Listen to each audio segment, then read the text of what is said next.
Hallo ihr Lieben, heute gibt es Lahmacun. Ihr habt so lange drauf gewartet und es tut mir auch leid, dass ihr so lange drauf warten musstet. Ich weiß gar nicht, warum ich nicht dazu kam, aber Lahmacun ist bei uns sehr beliebt. Also wenn ich bei meiner Mama bin, die macht das eigentlich immer, oder ich mache es mir halt einfach selber und verteile das dann in der Familie.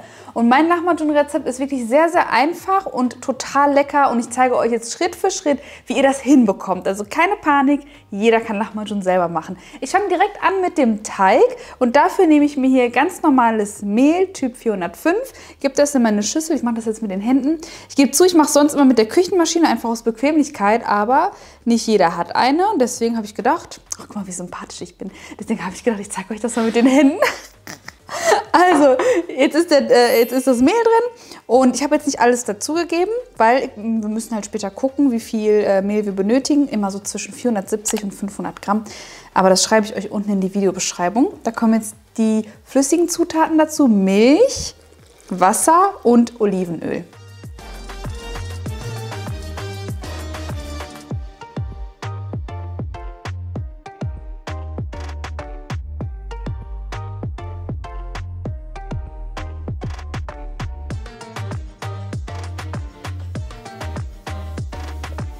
Salz, Zucker und Trockenhefe kommen auch noch mit dazu und dann verknete ich das erst in der Schüssel und dann ca. 4 bis 5 Minuten auf der Arbeitsfläche. Jetzt habe ich Trockenhefe benutzt, ihr könntet auch frische Hefe benutzen. Dann müsst ihr vorab die frische Hefe einfach in der lauwarmen Milch richtig schön einmal arbeiten lassen mit dem Zucker zusammen. Ich schreibe euch das aber ganz genau in die Videobeschreibung. So, mein Teig ist jetzt eigentlich soweit fertig. Der ist ja nicht trocken, der darf auch nicht zu trocken sein.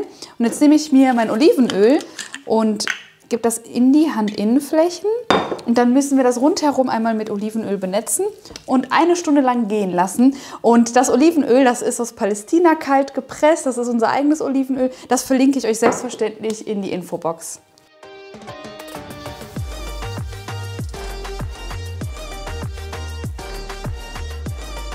So, dann nutzen wir mal die Zwischenzeit und machen die, jetzt wollte ich schon fast sagen Hackfleischfüllung, aber das Hackfleisch-Topping, auch wenn sich das komisch anhört. Aber es geht auch sehr, sehr einfach. Ich habe jetzt hier Hackfleisch, Rindergehacktes und dann nicht die fettarme Variante nehmen, sondern ganz normal die fettige Variante. Einmal in eine große Schüssel geben. Und da gebe ich jetzt, oh, Entschuldigung für die Lautstärke. Nochmal. Und da gebe ich jetzt Tomatenmark dazu.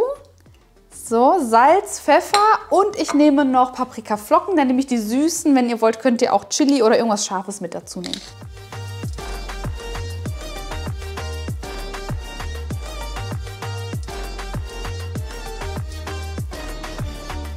Die Zwiebeln dann richtig schön dazu reiben, richtig schön fein. Und anschließend nehme ich mir Peperoni. Ich habe jetzt hier, wie durch Zufall, 3 grüne und 1 rote. Ihr könntet auch zur Hälfte rot, zur Hälfte grün oder nur grün, ist vollkommen egal. Habt ihr jetzt mit einem Wiegemesser bearbeitet und dann werden die so fein und dann sieht das mal richtig, richtig hübsch aus auch am Ende. Und das gebe ich jetzt mit dazu und dann verknete ich das auch wieder mit den Händen. Und heute verzichte ich auch mal auf Handschuhe, auf Einweghandschuhe, weil ich einfach keine da habe auch. Ja, hast du wieder heute Hände gewaschen? Ja klar, die Hände sind sauber und jetzt einfach Hände rein und dann verkneten.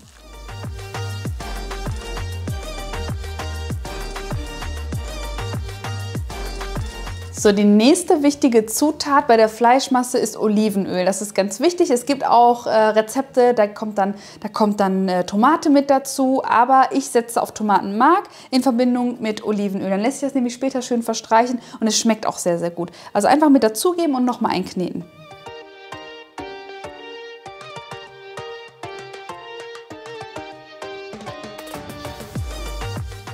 Die Fleischmasse ist jetzt fertig und mein Teig ist auch aufgegangen. So sieht der jetzt aus. Einmal aus der Schüssel rausnehmen und dann nehme ich mir so Teiglinge ungefähr 70 bis maximal 80 Gramm dick.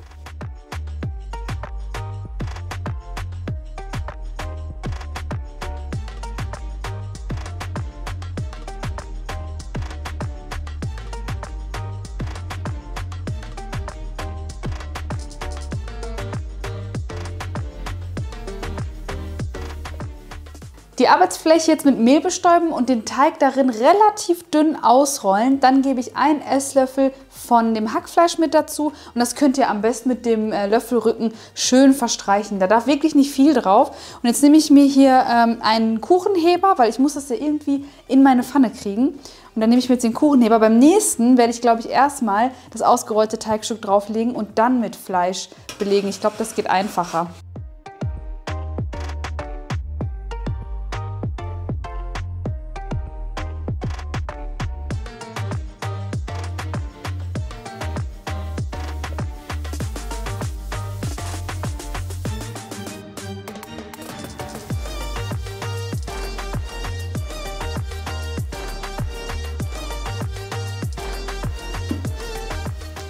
So 3 bis 4 Minuten, maximal 5, jetzt in der Pfanne mit geschlossenem Deckel und dann muss das so aussehen.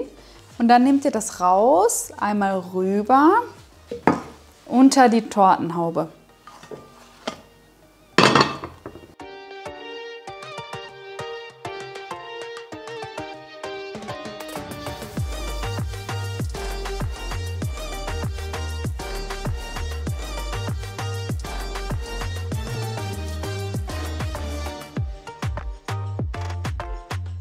So, der nächste ist fertig und ich schwanke immer so zwischen Stufe 6 und heize ab und zu mal auf 7 auf.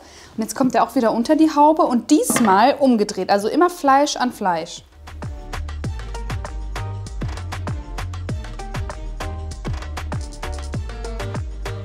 So, mein letzter Lahmacun ist jetzt fertig. Und ich stapel die hier schon fleißig. Und wenn ihr euch fragt, warum machst du jetzt so eine Tortenhaube drüber, das hat mehrere Gründe. Also, Crepe-Torte. Sieht aus wie eine Crepe-Torte. Zum einen ist es halt wichtig, dass die weich bleiben. Wenn ihr sie knusprig möchtet, dann verzichtet hierauf. Wenn ihr es weich haben möchtet, unbedingt die Tortenhaube oben drüber gehen. Warum geht jetzt kein Lappen?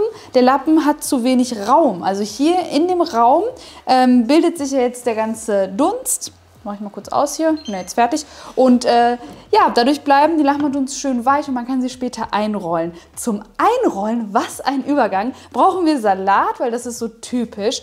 Und dafür habe ich jetzt hier die folgenden Zutaten. Ich habe die schon mal fein geschnibbelt. Und zwar habe ich hier rote Zwiebeln, Petersilie, ganz typisch.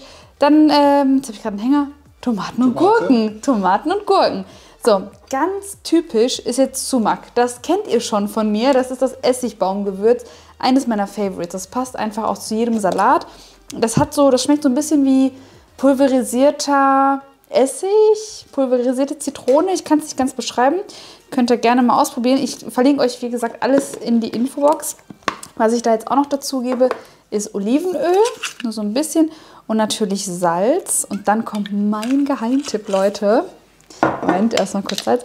Mein Geheimtipp. Granatapfelsirup. Hallo! Hast du mir vorweggenommen? Granatapfelsirup. Probiert es aus. Dieses süß-säuerliche, es schmeckt so geil. Ich muss jetzt einfach sagen, es schmeckt so geil. Hier in meinem Granatapfelsirup sind keine unnötigen Zusätze drin. Ich zeige euch das mal, indem ich das einmal aus der Flasche gieße. Wie schön dickflüssig das ist. Und genau so muss Granatapfelsirup sein. Und dann, wenn ihr das Ganze serviert, einfach noch ein bisschen Zitronensaft drüber, wenn ihr mögt. Aber ich habe richtig Hunger. Ich habe, glaube ich, noch nie so hungrig ein Video gedreht, außer an Ramadan. Du hast auch schon richtig Hunger, ne? Hunger. Boah, also ich muss gleich erstmal reinhauen, Leute. Ich muss gleich erstmal die Endzähne machen, beziehungsweise du, Hamza. Und dann hauen wir richtig rein, okay? Alles klar. Okay, ich verabschiede mich von euch, Leute. Ich wünsche euch ganz viel Freude beim Nachmachen. Falls ihr irgendwelche Fragen habt, hier unten in die Kommentare stellen. Ich beantworte sie euch. Und ansonsten stehen die ganzen... Lahmacun kommt aus dem Arabischen, ne? Oh mein Gott. Lachen wir Ajin. Also oh mein sagen, Gott. ne? Okay, Fleisch mit Teig. Hamza sagt, Lahmacun kommt aus dem Arabischen. Nein, das Wort nur. Nur das Wort? Ja, eigentlich schon. Aber es ist so typisch türkisch. Ja, es ist so mega typisch türkisch. Okay, wir können ja mal darüber diskutieren. Ansonsten, die ganz genauen Mengenangaben findet ihr unten in der Videobeschreibung. Ich habe jetzt genug gequatscht und wir sehen uns dann beim nächsten Mal. Tschüss, eure Kiki und der arabische Hamza. Der arabische Hamza.